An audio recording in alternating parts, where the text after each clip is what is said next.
Sally Knox keeps to the same ritual every day. She wakes up, makes her way to the kitchen where a photo of her son Rob sits on the windowsill next to the kettle. She kisses it gently as the water boils, and pictures Rob as he should be now, 33, a successful actor, perhaps settled down with a baby or two.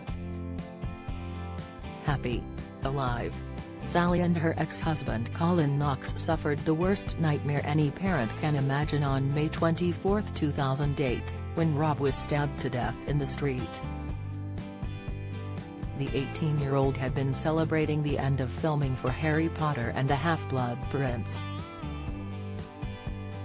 He was thrilled to play Marcus Belby in the sixth installment of the franchise, which also included Michael Gambon, David Bradley, and Jim Broadbent. Now, 15 years on, Rob remains in his mum's heart.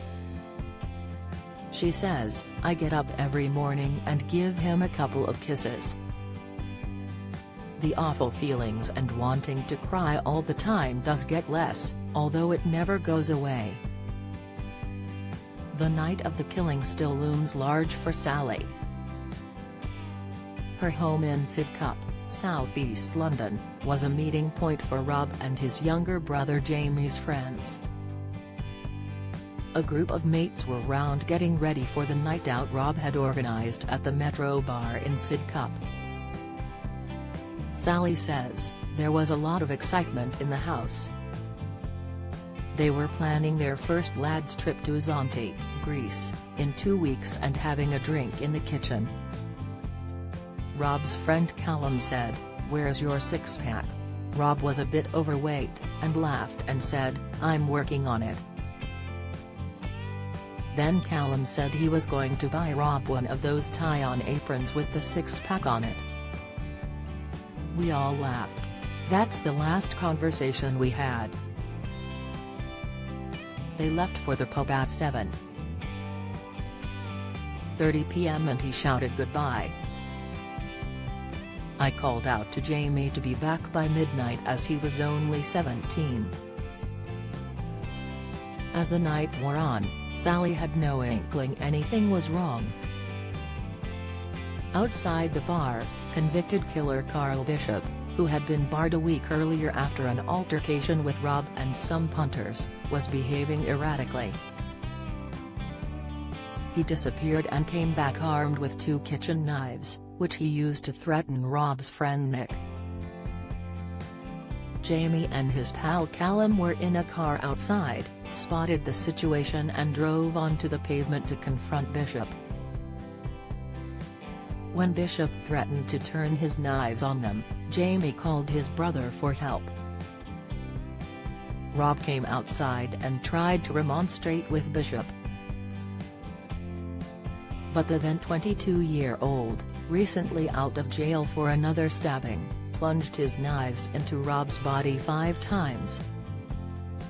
Sally says, "It was just before midnight and I was cross because Jamie still wasn't back, so I called his mobile. No answer. Then I got a call and it was Jamie, almost hysterical, saying, 'Mum, get down to the Metro Bar now, Rob's been stabbed, it's bad.' I don't even remember driving the car there, but I saw police and ambulances everywhere because 4 other people had been stabbed. I saw Jamie running up the road and abandoned the car. I was desperately trying to get to Rob but the police wouldn't let me through." Police eventually told Sally she and Jamie could follow the ambulance to the hospital, where they were told to wait in the family room. Sally knew Rob was deteriorating but busied herself by checking on the mum of another of Rob's friends who had been stabbed through the hand. She says of Rob, "I thought, please God, don't let him die, but it crossed my mind." After 40 minutes, a doctor and police officer broke the news that her son had died. Sally says, "I just remember sitting down. I didn't scream or anything, but I got really angry. I told them, I need to see him, I need to see him. But I wasn't allowed to because they said, he is evidence. It wasn't until the following day, a Sunday, that Sally was let into the chapel of rest to see her son. She says, I can remember walking in and thinking, my God, he looks completely normal. He had a little plaster on his head.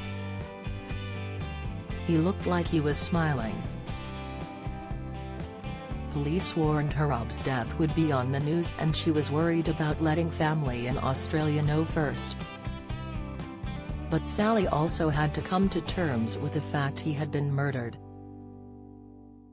She says, all I could be thankful for was that after Rob had been stabbed, his mates all jumped on Bishop.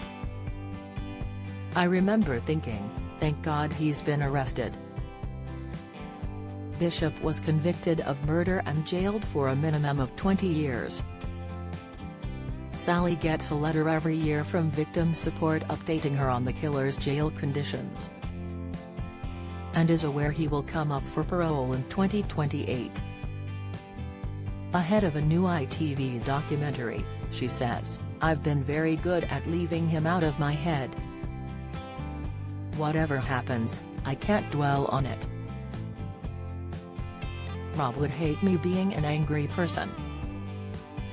Sally is still tackling waves of grief that come out of the blue, such as being sparked by a song on the radio. Rob had loved American Boy by Estelle and Kanye West, which was played at his funeral. Sally visits his grave and smiles when she spots cigarettes and cans of beer his friends have left in tribute. She says, if Rob had lived he would have been acting still.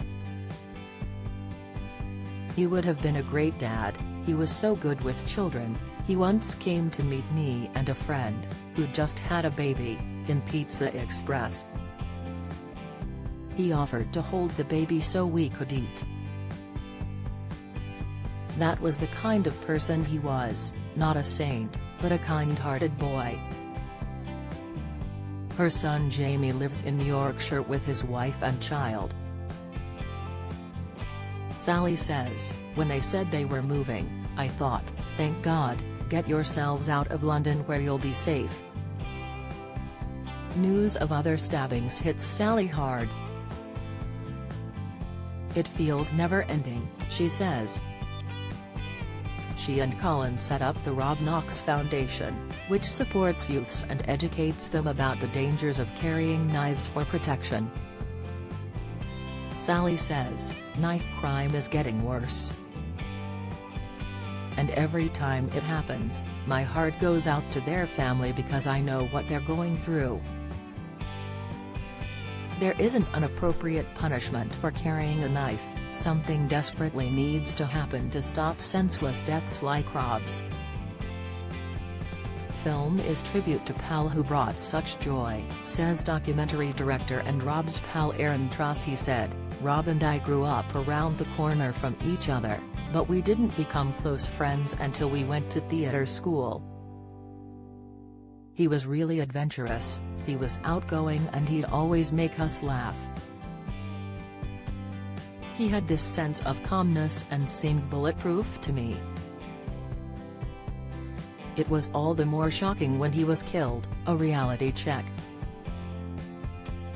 I hope people will see Rob the real guy, not just the Harry Potter star, because there's a bit of Rob in all of us. He has been robbed of his entire adult life. I'd much prefer him bringing joy to the world, rather than being a beacon of warning. Kay Knox, The Rob Knox Story is on ITVX from today.